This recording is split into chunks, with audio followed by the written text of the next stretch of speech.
tiba di gedung DPR MPR Senayan Jakarta.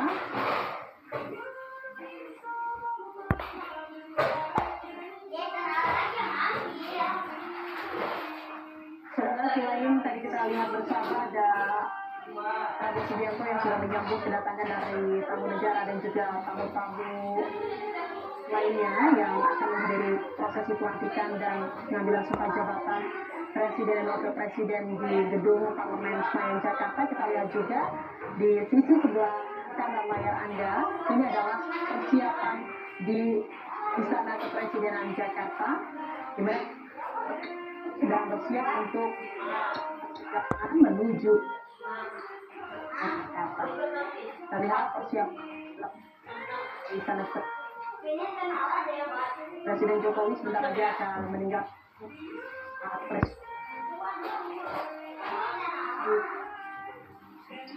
untuk menghadiri prosesi pelantikan dari Wakil Presiden terpilih Prabowo Subianto yang Gibran Rakabuming Raka.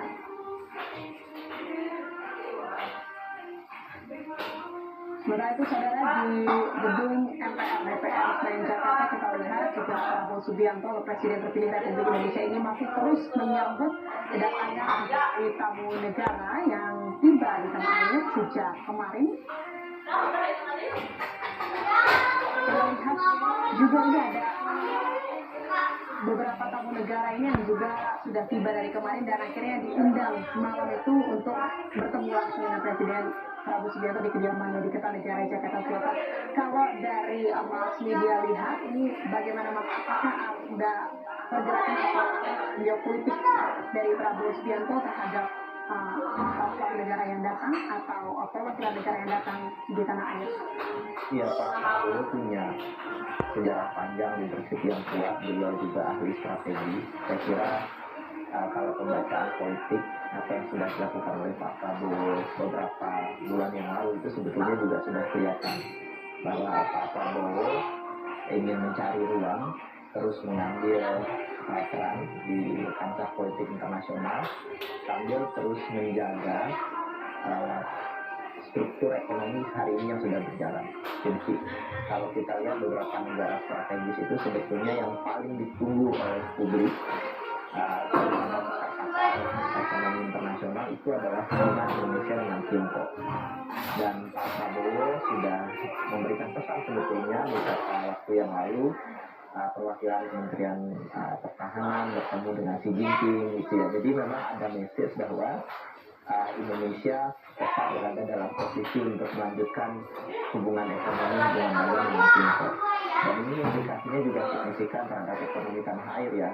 Karena kita tahu selama Pak Jokowi jumlah utang investasi FDI yang masuk ke Indonesia itu untuk yang dari Tiongkok mengalami peningkatan yang signifikan. Jadi sepertinya ini juga pesan bahwa ini akan terus berlanjut. Tapi juga memang di sisi lain kita tahu bahwa ada perang dagang antara Tiongkok dengan US, bahkan juga termasuk Uni Eropa. Jadi saya kira blok barat, Uni Eropa, termasuk juga Singapura ya, kemudian terus melihat strategi Pak Prabowo ke depan secara global. Tapi memang isu internasional ini relatif isu elit ya. Publik memang melihat ini sebagai sebuah hal yang penting, tapi yang ditunggu oleh masyarakat hari ini terutama pemilih dari Prabowo adalah kapan nih makan bergizi gratis. Kemudian anak muda menunggu misalkan saya nganggur nih hari ini, kan program yang kemudian ini tetap. Baik, Mas media kita lanjutkan lagi, namun kita lihat lebih dahulu ini adalah visual terkini di Istana Kepresidenan Jakarta bersama rombongan dari Presiden Joko Widodo sudah meninggalkan Istana Kepresidenan Jakarta dan akan melakukan perjalanan menuju gedung MPR DPR Senayan Jakarta.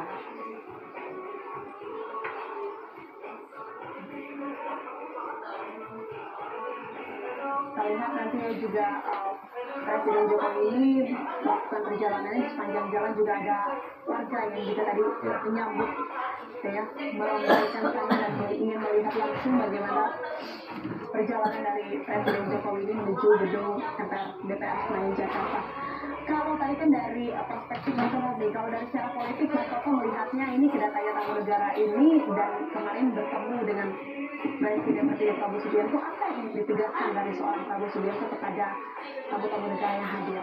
Ya, pertama memang Pak Prabowo ini kita bisa harapkan lebih bisa mainkan peran besar Indonesia dalam konteks faktor closing tadi ya, karena misalnya kalau kita lihat nih hari ini menarik dibandingkan Februari juga 2014 itu ada 17 yang hadir level negara atau wakilnya, lalu 2019 ketika Pak Jokowi sudah jadi presiden dan menang kembali ada 19, dan tadi kita lihat saya baca akan ada 23 yang level kepala negara dan atau wakil kepala negara atau kepala pemerintahan, sisanya sekitar 11 itu utusan ya. Artinya memang mungkin ini ada yang hadir dalam konteks penghormatan secara diplomasi, tapi juga mungkin kita akan melihat orang-orang yang sebetulnya ketika Pak Prabowo dulu menjadi presiden dan itu sudah memiliki hubungan baik, akhirnya persahabatan yang memang sudah terjalin. Dan ini kan berasal dari sebuah sejarah.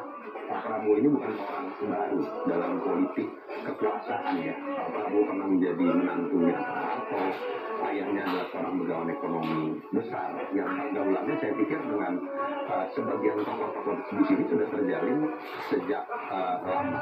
Tapi balik lagi secara substansi memang akan jadi pertanyaan besar bagaimana sih Pak Prabowo yang sangat senang memposisikan dirinya akan menjadi pemain juga dalam pertarungan atau konstelasi geopolitik, mengambil posisi pada saat kemarin setelah menang menjadi seorang presiden terpilih. Menarik nih, tadi menjawab yang Mas Media sebutkan, ternyata negara pertama yang dikunjungi adalah Tiongkok, dan itu memang didasarkan pada undangan dari Xi Jinping ya. Minimal itu sebuah simbol yang akan menjawab apakah akan ada posisi diplomasi yang berbeda. Saya pikir tetap akan menjaga hubungan yang baik dengan Tiongkok. Bahkan Pak Hakim adiknya mengatakan bahwa idola Pak Prabowo itu adalah seorang tokoh reformasi ekonomi dari China, Deng Xiaoping. Di situ ingin ditegaskan, di satu sisi Pak Prabowo ingin belajar dari negara yang besar seperti China, tapi bukan dalam konteks membangun sistem politiknya yang jelas komunis, tapi dalam konteks seorang Deng Xiaoping yang bisa menyelesaikan problem akut struktural yang dulu dimiliki oleh China terkait dengan misalnya kemiskinan yang sampai 80 juta, lalu perumahan, dan akhirnya kita bisa melihat China yang seperti sekarang. Tinggal kita menunggu kemudian bagaimana hubungan dengan dua negara besar lain, dalam hal ini Amerika Serikat, lalu kemudian juga dengan Rusia, dan tentu saja ya yang paling kita tunggu adalah bagaimana situasi terakhir, terutama terkait dengan konstelasi di Timur Tengah, terutama dalam konteks hubungan dengan Israel, karena Israel ini lagi-lagi memanaskan situasi. Bagaimana apakah Pak Prabowo akan lebih mengambil peran aktif atau cenderung bisa dikatakan agak pasif seperti yang dilakukan pada masa Pak Jokowi, walaupun Ibu Retnonya cenderung proaktif dalam memainkan peran itu. Kalau kita lihat kan juga ini pemerintahan Presiden Joko Widodo ini selama 10 tahun gitu ya, ini banyak sekali infrastruktur yang dibangun oleh Presiden Joko Widodo. Kalau dari Mas Toto melihatnya dan juga Mas Media melihatnya, ini apakah nanti akan ada apresiasi dari, bagaimana bentuk apresiasi dari Presiden Prabowo kepada Presiden Jokowi gitu ya, terkait dengan infrastruktur yang sudah dibangun dan juga keberlanjutan dari program pembangunan infrastruktur yang di Indonesia ini? Infrastruktur ini sebuah keniscayaan ketika kita berbicara mengenai bagaimana mengejar goals dari biaya ekonomi murah. Problem di Indonesia kan jangan tahu ya, kita kalau mau datang ke satu daerah kadang-kadang bingung nih, ternyata pesawatnya seminggu 2 kali atau jalanannya masih rusak dan lain-lain. Jadi memang ini sebuah keniscayaan buat negara besar, dan memang sebenarnya Pak Jokowi belajar sekali dari Cina. Fondasinya harus dari infrastruktur, membangun konektivitas kan, intinya kan itu. Jadi siapapun yang sebenarnya kemarin menang, mau itu Pak Prabowo, Anies Ganjar, dia pasti akan melanjutkan infrastruktur. Nah, tetapi apakah tadi seperti saya sebutkan akan sama dengan pola yang dibangun oleh Pak Jokowi? Saya meyakini agak berbeda. Tadi sudah terbukti dengan data yang beres 2025, dana yang akan digelontorkan APBN untuk infrastruktur malah turun 5%. Artinya akan ada upaya mengajak swasta lebih. Karena Pak Prabowo menginginkan APBN yang terbatas ini sepertinya dialokasikan untuk program-program populis lainnya, tanda kutip salah satunya makan gratis. Kalau ada pertanyaan lain misalnya terkait dengan IKN, nah ini yang paling sensitif ya, apakah akan kemudian dilanjutkan? Pasti dilanjutkan juga, tetapi apakah tergesa-gesa mengejar deadline tertentu? Saya meyakini tidak. Anggaran yang akan digelontorkan di 2025 setahu saya maksimal hanya $1 miliar. Nah, itu jauh dibandingkan dengan anggaran yang keluar di 2023 dan 2024 ketika berbicara mengenai APBN. Jadi